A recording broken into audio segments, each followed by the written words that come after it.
आज हम लोग हाइलोएरिन के रासायनिक गुण के बारे में पढ़ेंगे। तो सबसे पहले है इलेक्ट्रॉन स्नेही प्रतिस्थापन क्रिया, इलेक्ट्रोफिलिक सब्स्टिट्यूशन रिएक्शन। इसके पहले बताया गया था कि जो हाइलोएरिन में, इसके पहले वाले लेक्चर में, हाइलोएरिन में जो हाइलोजन होता है वह आर्थो पैरा निर्देशक समूह होता है, यानी आर्थो पैरा दैशिक प्रभाव दर्शाता है। मतलब कोई भी इलेक्ट्रोफाइल जब आएगा तो आर्थो और पैरा पोजीशन पर अटैक करता है। इसलिए दो प्रकार के उत्पाद प्राप्त होते हैं, एक आर्थो उत्पाद, दूसरा पैरा उत्पाद, जिसमें मुख्य रूप से जो पैरा उत्पाद होता है, मतलब जो पैरा समावयी होता है, वह मुख्य उत्पाद होता है। यहाँ पर हम लोग जो गुण पढ़ेंगे हाइलोएरिन का, तो क्लोरोबेंजीन का उदाहरण लेंगे। हाइलोएरिन का एक उदाहरण है क्लोरोबेंजीन। अब क्लोरोबेंजीन का उदाहरण लेते हुए हम लोग इसके गुणों की व्याख्या करेंगे। तो पहला है आपका नाइट्रीकरण, जिसको अंग्रेजी में नाइट्रेशन कहते हैं।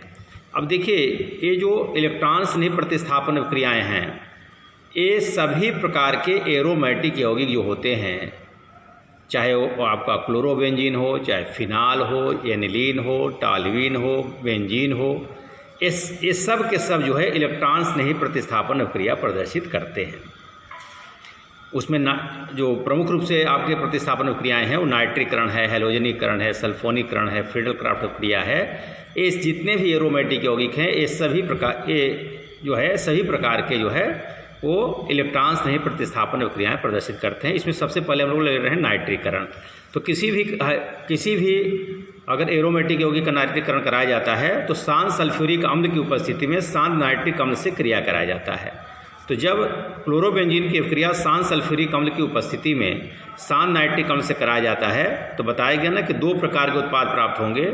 एक में क्या होगा, जो नाइट्रो समूह होगा वह आर्थो पोजीशन पर जुड़ेगा और दूसरे वाले में पैरा पोजीशन पर जुड़ेगा। इस प्रकार से दो प्रकार के उत्पाद यहाँ पर प्राप्त होंगे।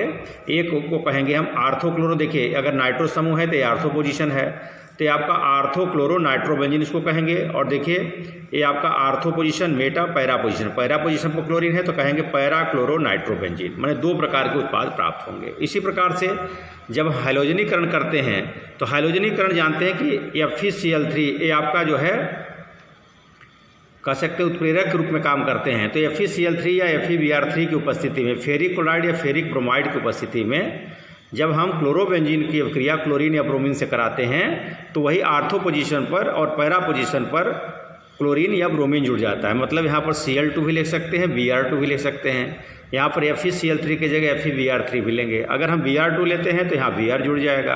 अगर क्लोरीन ले रहे हैं तो क्लोरीन यहाँ पर जुड़ जाएगा। तो हम यहाँ पर कह सकते हैं, देखिए आर्थो पोजीशन पर आपका ये क्लोरीन जुड़ गया तो इसको कहेंगे आर्थो डाई क्लोरोबेंजीन। देखिए, दो क्लोरीन जुड़ गया तो डाई क्लोरोबेंजीन हो गया।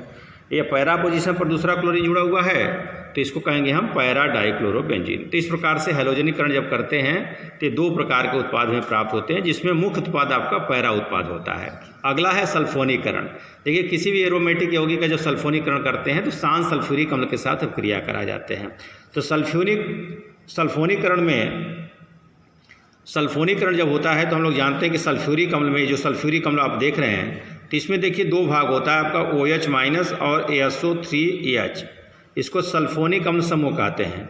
तो वही यहाँ से ये जो आपका आर्थो पोजीशन पर H यहाँ से हटता है और ASO3H यहाँ पर जुड़ जाता है। उसी प्रकार से पैरा स्थान पर से H हटता है और ASO3H यहाँ पर जुड़ जाता है। तो यहाँ पर आप 2 लिख देंगे यहाँ पर संतुलित करने के लिए, और प्लस यहाँ पर 2H2O भी लिखना पड़ेगा। तो क्या होता है, जो SO3H है जाकर के यहाँ जुड़ जाएगा, H यहाँ से निकलेगा, H वहाँ का और OH ये आप मिल करके जल का निर्माण करेगा। तो ये जो है जैसे आर्थो पोजीशन पर होगा वैसे ही पैरा पोजीशन पर होगा। तो यहाँ पर बन जाएगा आपका आर्थोक्लोरोबेंजीन सल्फोनिक अम्ल। यहाँ पर जो इसको बोलेंगे आर्थो पोजीशन पर Cl है तो इसको कहेंगे आर्थोक्लोरोबेंजीन सल्फोनिक अम्ल, और ये हो जाएगा आपका पैरा क्लोरोबेंजीन सल्फोनिक अम्ल। तो इस प्रकार से सल्फोनीकरण के बारे में हम लोग देख सकते हैं। अगला गुण देखेंगे, अगले गुण में हम लोग देखेंगे फ्रीडल क्राफ्ट अभिक्रिया। और फ्रीडल क्राफ्ट अभिक्रिया में क्या होता है, ये थोड़ा सा अपने कंसेप्ट क्लियर कर लेंगे कि कोई भी एरोमेटिक यौगिक की अभिक्रिया जब हम एनहाइड्रस एल्युमिनियम क्लोराइड, मतलब निर्जल एल्युमिनियम क्लोराइड की उपस्थिति में एल्किल हैलाइड या एसिल क्लोराइड, एल्किल हैलाइड या एसिल क्लोराइड के साथ कराया जाता है, तो यहाँ से हाइड्रोजन परमाणु का प्रतिस्थापन जो है वह या तो एल्किल समूह द्वारा हो जाता है या एसिल समूह द्वारा हो जाता है। तो इस ये अवक्रिया को हम फ्रीडल क्राफ्ट अवक्रिया कहते हैं। अगर हाइड्रोजन का प्रतिस्थापन एल्किल समूह द्वारा होता है, देखिए मेथिल समूह है ये, तो इसको कहेंगे हम फ्रीडल क्राफ्ट एल्किलीकरण। और जब एसिल समूह द्वारा होगा, एच यहाँ से हटेगा और यहाँ पर एसिल समूह आएगा, तो इसे हम कहते हैं फ्रीडल क्राफ्ट एसिलीकरण। मतलब फ्रीडल क्राफ्ट एल्किलीकरण दो प्रकार का होगा, फ्रीडल क्राफ्ट एल्किलीकरण और फ्रीडल क्राफ्ट एसिलीकरण। और इस प्रकार से जब अवक्रिया कराई जाती है तो यहाँ पर आप देखेंगे इसको कहेंगे आर्थोक्लोरोटालुइन। देखिए यहाँ पर अगर Cl यहाँ पर बेंजीन पर अगर CH जुड़ता है तो उसको टालविन पढ़ा जाता है, तो इसको कहते हैं आर्थोक्लोरोटालुइन, इसको कहेंगे पैराक्लोरोटालुइन।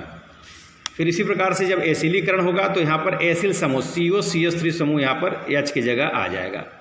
तो यहाँ पर जो यौगिक बनेगा आपका आर्थो और पैराक्लोरो एस्टोफिनोन, इसको कहते हैं आर्थोक्लोरो एस्टोफिनोन, और ये है आपका पैराक्लोरो एस्टोफिनोन हमको प्राप्त होगा।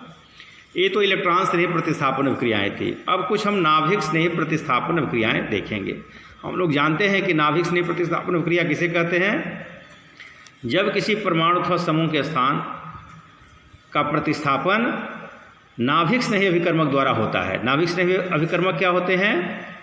नाभिक स्नेही अभिकर्मक क्या होते हैं? जिस पर माइनस चार्ज होता है, OH माइनस न Cl माइनस, ठीक है, NH2 माइनस, ये सब जो है आपके नाभिक स्नेही अभिकर्मक हैं।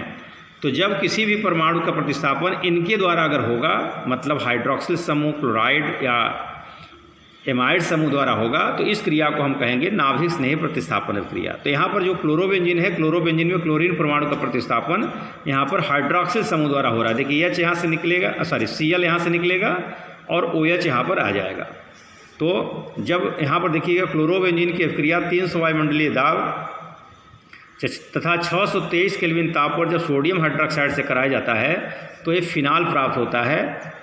ये फिनाल बनाने की डाउ प्रक्रम या डाउ अभिक्रिया भी कहते हैं इसे। ये डाउ प्रक्रम के द्वारा, कभी आता है डाउ प्रक्रम के द्वारा फिनाल कैसे बनाएंगे, तो इसी रासायनिक अभिक्रिया के द्वारा हम फिनाल बना सकते हैं।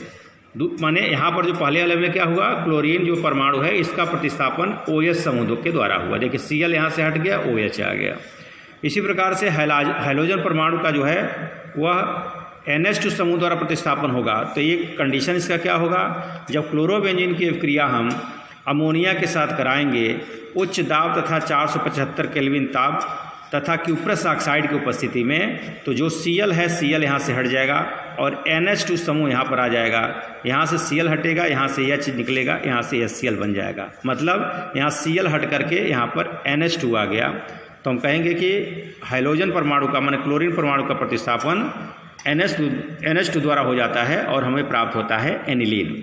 अब क्लोरोबेंजीन से एनिलीन जो है हम इस अभिक्रिया के द्वारा भी बना सकते हैं और ये अभिक्रिया भी इस अभिक्रिया के द्वारा भी हम बना सकते हैं। यहाँ पर क्या दिखाया गया है कि द्रव अमोनिया की उपस्थिति में जब क्लोरोबेंजीन की अभिक्रिया सोडामाइड से कराते हैं, इसको कहते हैं सोडामाइड से कराते हैं, तो यहाँ से Cl हट जाता है, यहाँ से Cl समूह हट जाता है और NH2 समूह यहाँ पर आ जाता है। तो यहाँ पर बन जाता है एनिलीन। मतलब क्लोरोबेंजीन से एनिलीन हम ऐसे भी बना सकते हैं, इस अभिक्रिया के द्वारा भी और इस अभिक्रिया के द्वारा भी हम बना सकते हैं। अगला गुण देखेंगे,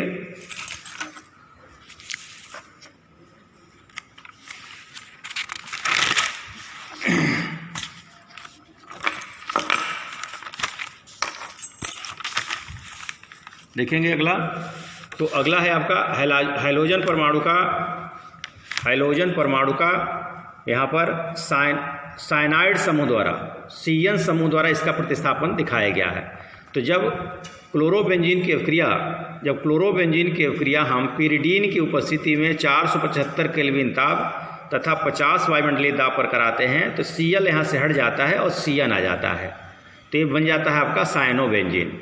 या फेनिल साइनाइड भी इसको कहते हैं। C6H5 को फेनिल कहा जाता है, CN आपका साइनाइड है, तो फेनिल साइनाइड भी कह सकते हैं, साइनोबेंजीन भी कह सकते हैं। इस प्रकार से Cl समूह का CN द्वारा प्रतिस्थापन यहाँ पर हो जाता है। अगला है हाइड्रोजन परमाणु का मेथॉक्सी समूह, OCH3 को मेथॉक्सी कहते हैं। मेथॉक्सी समूह का प्रतिस्थापन करने के लिए हम लोग क्लोरोबेंजीन की अभिक्रिया जो है कॉपर साल्ट की उपस्थिति में, कॉपर लवण की उपस्थिति में 475 केल्विन ताप पर जब सोडियम मेथॉक्साइड से कराते हैं, देखिए CH3OH आपका मेथनॉल होता है या मेथिल अल्कोहल होता है, यह हटा करके अगर Na जोड़ देते हैं तो इसी को सोडियम मेथॉक्साइड बोलते हैं। तो जब सोडियम मेथॉक्साइड से क्रिया कराती है तो Cl यहाँ से हट जाता है, OCH3 यहाँ पर आ जाता है।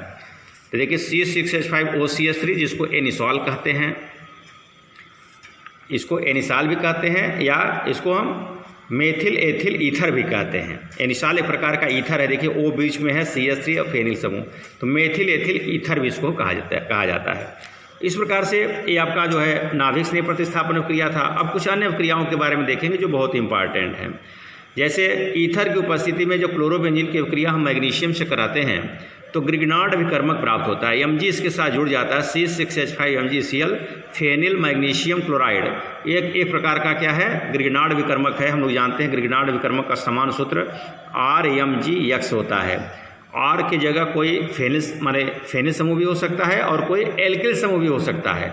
अब चूंकि यहाँ पर फेनिल समूह है क्लोरोबेंजीन में, तो ये R की जगह यहाँ पर देखिए C6H5 हो गया है और Cl की जगह X की जगह यहाँ पर Cl आ गया है। अगला है वुर्ज फिटिग अभिक्रिया। वुर्ज बहुत इंपॉर्टेंट रिएक्शन है। जब ईथर की उपस्थिति में जब क्लोरोबेंजीन की अभिक्रिया हो चाहे किसी भी हाइलोएरिन की अभिक्रिया हम हाइलो एल्केन से कराते हैं, देखिए ये हाइलो एल्केन है, ये हाइलोएरिन है, कि अभिक्रिया जब हम ईथर की उपस्थिति में सोडियम से कराते हैं तो हमको एल्किल बेंजीन प्राप्त होता है। मतलब Cl यहाँ से हट जाता है और CH3 आ जाता है, तो इसको मेथिल बेंजीन भी कह सकते हैं, मेथिल बेंजीन, या इसको हम टालविन कहते हैं। तो इस अभिक्रिया को हम वुर्ज फिटिग अभिक्रिया कहते हैं। और ये केवल होता है फिटिग अभिक्रिया। फिटिग अभिक्रिया में क्या होता है, ईथर की उपस्थिति में हाइलोएरिन की अभिक्रिया हम सोडियम से कराते हैं तो हमको डाई एरिन प्राप्त होता है। जैसे देखिए यहाँ पर क्लोरोबेंजीन की अभिक्रिया सोडियम से कराते हैं तो यहाँ पर डाईफेनिल प्राप्त होता है, मतलब एरोमेटिक हाइड्रोकार्बन ही यहाँ पर मिलेगा फिटिग अभिक्रिया में।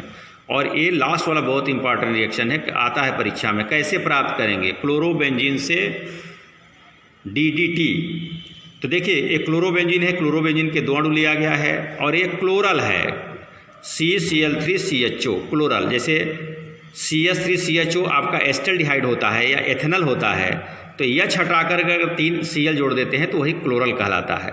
तो क्लोरल की अभिक्रिया हम क्लोरोबेंजीन से कराते हैं सांस सल्फ्यूरिक अम्ल की उपस्थिति में, तो यहाँ से देखिए H2O निकल जाता है और ये आपका CCl3CH जो है इसके यहाँ पर आकर के देखिए जुड़ जाता है, CCl3CH यहाँ हो गया, और दोनों रिंग को यहाँ पर हम जोड़ देंगे तो ये आपका DDT बन जाता है, जिसका पूरा नाम है देखिए डाईक्लोरो। देखिए यहाँ पर डाईक्लोरो डाईफेनिल, ये देखिए फेनिल समूह है, डाईक्लोरो डाईफेनिल, और ये ट्राईक्लोरो, 3 Cl3 है, 3 क्लोरीन है, तो ट्राईक्लोरो, और कार्बन की संख्या देखिए 2 है तो इसको हम एथेन कहेंगे। तो इसका पूरा नाम हो जाएगा डाईक्लोरो डाईफेनिल ट्राईक्लोरो एथेन, इसका फुल फॉर्म होता है। तो इस प्रकार से हम लोग ये हाइलोएरिन के गुण के बारे में पढ़े हैं। इसको ध्यानपूर्वक वीडियो को देख करके नोट्स बनाएंगे। धन्यवाद।